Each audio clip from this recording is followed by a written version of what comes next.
आज हम पढ़ेंगे ब्रिटेन के संविधान की विशेषताएं। विश्व के मानचित्र पर यदि हम देखें तो ग्रेट ब्रिटेन एक कुछ द्वीप समूह का नाम है, जिसमें स्कॉटलैंड, वेल्स, आयरलैंड और इंग्लैंड द्वीप या राज्य प्रमुख रूप से आते हैं। ये चारों मिलकर ग्रेट ब्रिटेन का निर्माण करते हैं और विश्व मानचित्र पर यह 50 से 60 उत्तरी अक्षांश पर अवस्थित है। सही है, अवस्थित है। ब्रिटेन का संविधान विश्व मानचित्र में जनसंख्या की दृष्टि भौगोलिक न केवल भौगोलिक दृष्टि से एक छोटा राज्य है, बल्कि जनसंख्या की दृष्टि से भी यह एक छोटा ही राज्य है। यद्यपि जनसंख्या घनत्व की दृष्टि से हम देखें तो विश्व में इसका चौथा स्थान है और इसकी कुल जनसंख्या का केवल 11% भाग ही कृषि पर आधारित है। अर्थात समय के साथ ब्रिटेन एक औद्योगिक राज्य के रूप में विकसित हुआ और इसकी अधिकांश जनता गांवों को छोड़कर शहरों में और कोयले बहुल क्षेत्र में उन्होंने अपना निर्वाह करना प्रारंभ किया, जिससे इसकी औद्योगिक क्रांति निरंतर बढ़ती चली गई। राजनीति विज्ञान के अंदर यदि हम देखें तो हम पाते हैं कि ब्रिटेन का संविधान एक विशेष रूप से महत्व रखता है, क्योंकि यह विश्व के समस्त संविधानों का जनक है और न केवल विश्व के समस्त संविधानों का जनक है, यह निरंतर विकास की प्रक्रिया से आगे बढ़ा है। आज विश्व के सभी संविधान निर्मित हैं, परंतु ब्रिटेन का संविधान न केवल विकसित है बल्कि अलिखित भी है। गार्नर का मानना है कि कोई भी संविधान न तो पूर्ण लिखित ही होता है और न ही पूर्ण अलिखित होता है। यदि किसी संविधान का अधिकांश भाग अलिखित होता है तो हम उस संविधान को अलिखित संविधान मानते हैं, और यदि संविधान का अधिकांश भाग लिखित होता है तो हम उस संविधान को लिखित संविधान मानते हैं। इस दृष्टि से यदि हम देखें तो ब्रिटेन का संविधान एक अलिखित संविधान है। अतः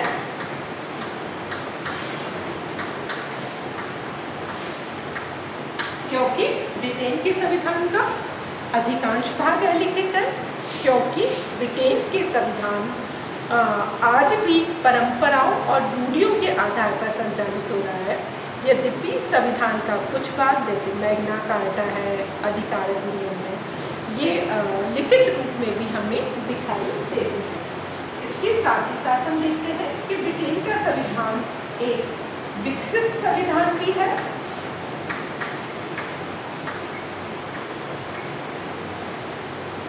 और समय के साथ साथ ब्रिटेन का संविधान निरंतर विकसित होता गया है। मूल रूप से आज भी ब्रिटेन का संविधान एक निरंकुश राजतंत्र है, परंतु समय के साथ धीरे धीरे परंपराओं के द्वारा विकसित होने के पश्चात आज हम यहाँ पर संवैधानिक लोकतंत्र को पाते हैं। और ये ब्रिटिश जनता के स्वभाव की एक विशेषता है कि वह क्रांति या हिंसा में विश्वास नहीं करती, परंतु समय के साथ धीरे धीरे निरंतर प्रभाव के साथ आगे बढ़ती है, विकास की ओर अग्रसर होती है। और यही कारण है कि ब्रिटेन का संविधान एक विकसित संविधान है। ब्रिटिश राजनीतिक व्यवस्था को कभी भी हिंसक क्रांति या आमूलचूल परिवर्तन की आवश्यकता नहीं पड़ी। धीरे धीरे समय के साथ निरंकुश राजतंत्र और आज संवैधानिक लोकतंत्र में परिवर्तित हो चुका है। और इसके साथ ही हम देखते हैं कि ब्रिटेन का संविधान संवैधानिक राजतंत्र है।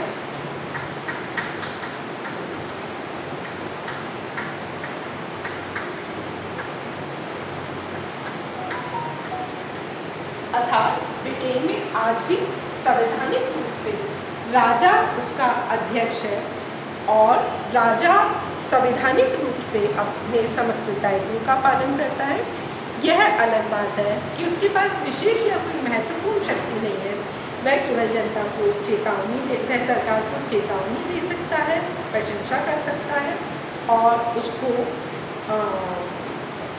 परामर्श दे सकता है, और इस आधार पर वह सरकार को निरंतर आगे और आगे बढ़ाने का प्रयास करता है। इसके साथ ही साथ में हम ब्रिटेन के संविधान को एक लचीले या नमनीय संविधान के रूप में भी देखते हैं।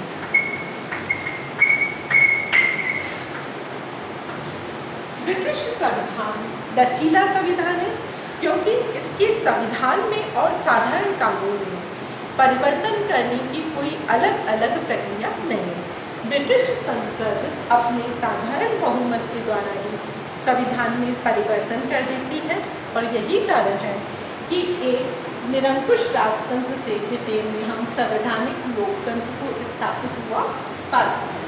और ब्रिटेन के संविधान में इस सब के साथ ही साथ में संसदात्मक शासन प्रणाली भी है।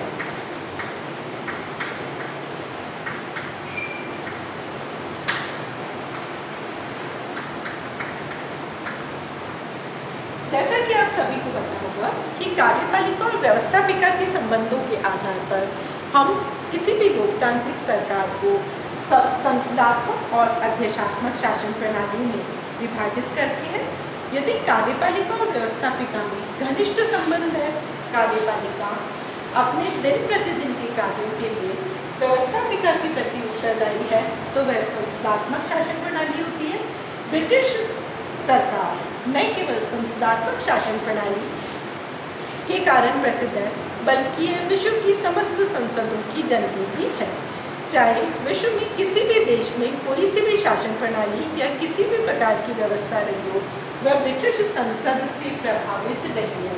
चाहे उसने ब्रिटिश संसद के उस रूप को स्वीकार किया हो या उसमें कुछ परिवर्तन के साथ स्वीकार किया हो। और तमाम संसदात्मक शासन प्रणाली वाले देशों में हम पाते हैं कि यदि किसी भी प्रकार के उन्हें पथ प्रदर्शन की आवश्यकता होती है या किसी तरह का भ्रम होता है, तो वो ब्रिटिश संसद से की ओर देखते हैं और उससे अपने आगे के मार्ग को प्रशस्त करते हैं। ब्रिटिश संविधान में न केवल संसदात्मक शासन प्रणाली है, बल्कि यहाँ संसदीय सर्वोच्चता का भी सिद्धांत है।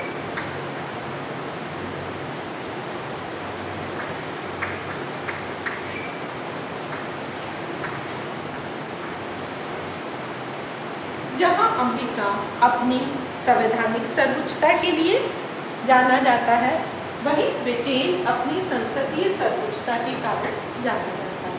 अर्थात ब्रिटेन में व्यवस्था सरकार के न केवल तीनों अंगों में संसद सर्वोच्च है, बल्कि संविधान वहाँ पर लचीला होने के कारण, अलिखित होने के कारण महत्व नहीं रखता।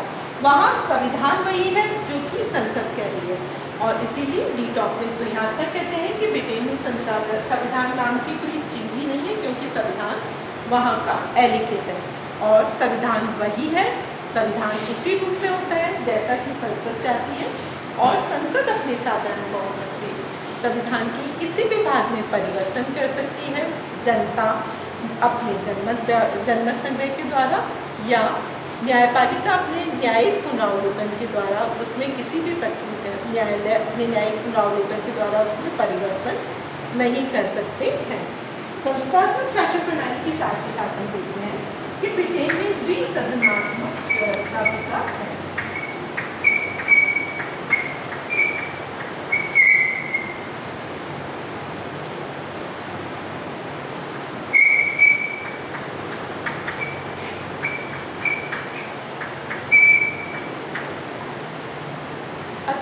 व्यवस्थापिका के दो सदन है।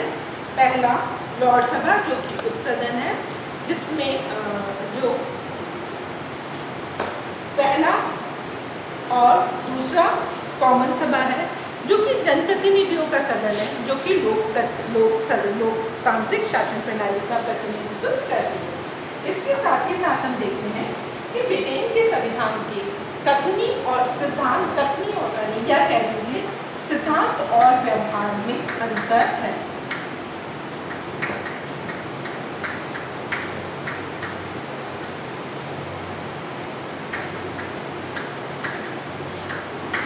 दूसरे शब्दों में हम कह सकते हैं कि ब्रिटेन के संविधान में जैसा दिखाई देता है वैसा नहीं है और जैसा दिखाई देता है वैसा नहीं है।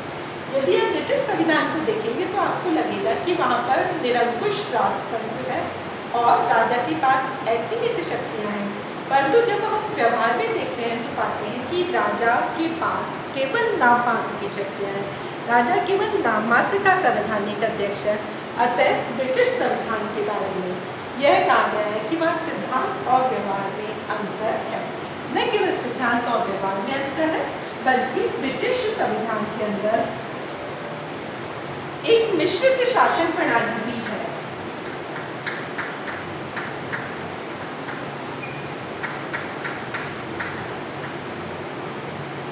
ब्रिटेन के संविधान में राजा जहां राजतंत्र का प्रतीक है,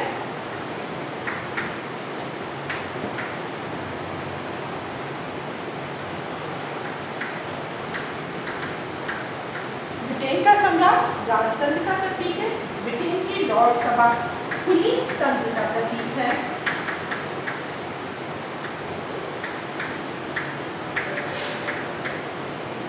और कॉमन सभा लोकतंत्र का प्रतीक है।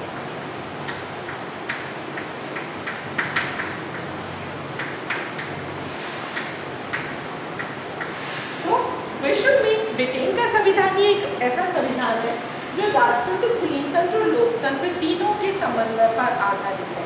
ज़्यादा से ज़्यादा आमतौर पर शासन प्रणालियाँ या तो लोकतांत्रिक होती हैं या जापान जैसे कुछ देशों में हम देख सकते हैं कि वहाँ राजतंत्र और लोकतंत्र का सम्मिश्रण है, लेकिन ब्रिटेन में राजतंत्र, कुलीनतंत्र और लोकतंत्र तीनों का समन्वय किया गया है।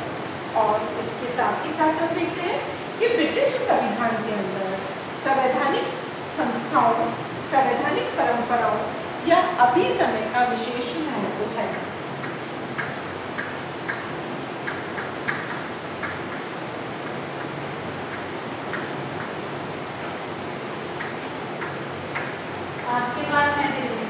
अर्थात ब्रिटेन के संविधान का अधिकांश भाग जो कि अलिखित है, ब्रिटिश जनता आज भी परंपराओं में विश्वास करती है, रूढ़ियों में विश्वास करती है, और इसलिए ब्रिटिश संविधान में आज भी संवैधानिक परंपराएं न केवल विशेष महत्व रखती हैं, बल्कि संविधान का आधारभूत ढांचा हम इन संवैधानिक परंपराओं के द्वारा संचालित पाते हैं, जिन्हें अभिसमय कहा गया है।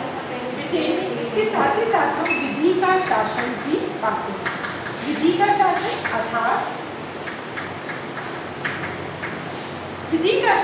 अर्थात विधि की सर्वोच्चता, अर्थात प्रत्येक व्यक्ति, चाहे वह राजा है या सामान्य व्यक्ति है या गरीब है या अमीर है, प्रत्येक व्यक्ति विधि के द्वारा संचालित होगा और किसी भी व्यक्ति को विधि के बिना कानूनी रूप से दंडित नहीं किया जाएगा। विधि निर्मित होने के बाद ही लागू होगी, और इसीलिए हम ये पाते हैं कि ब्रिटिश जनता को यद्यपि मौलिक अधिकार प्रदान नहीं किए गए हैं, परंतु फिर भी ब्रिटिश जनता विश्व के तमाम देशों की तुलना में अधिक स्वतंत्रता या अधिकारों का प्रयोग करती है, क्योंकि वहाँ पर विधि का शासन है जो जनता के अधिकारों की रक्षा करता है।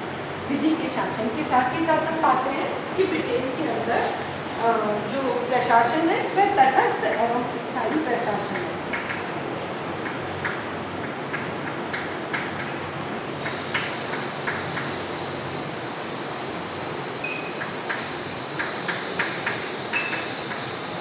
ब्रिटेन का जो संविधान है वह तटस्थ तथा स्थायी प्रशासन की व्यवस्था करता है, या अमेरिका का संविधान अस्थायी प्रशासन की व्यवस्था करता है।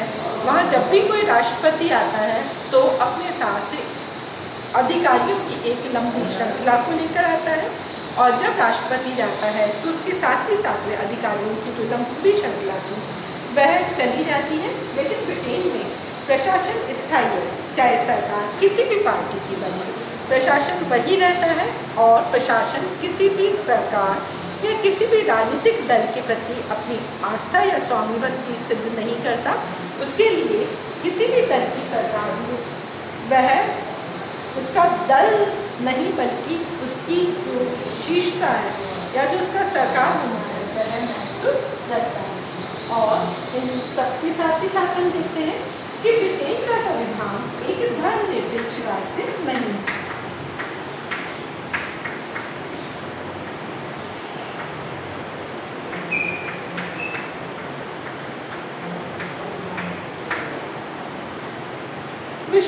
विश्व का सबसे बड़ा लोकतंत्र, विश्व की संसदात्मक शासन व्यवस्था को स्थापित करने वाला संसदीय सर्वोच्चता वाला राष्ट्र, जहाँ विधि का शासन भी है जो आज भी तमाम परंपराओं के द्वारा संचालित हो रहा है, परंतु वहाँ पर धर्मनिरपेक्षता के अधिकार पर प्रत्येक व्यक्ति को धार्मिक स्वतंत्रता है। धर्म के आधार पर कोई भेदभाव नहीं है, परंतु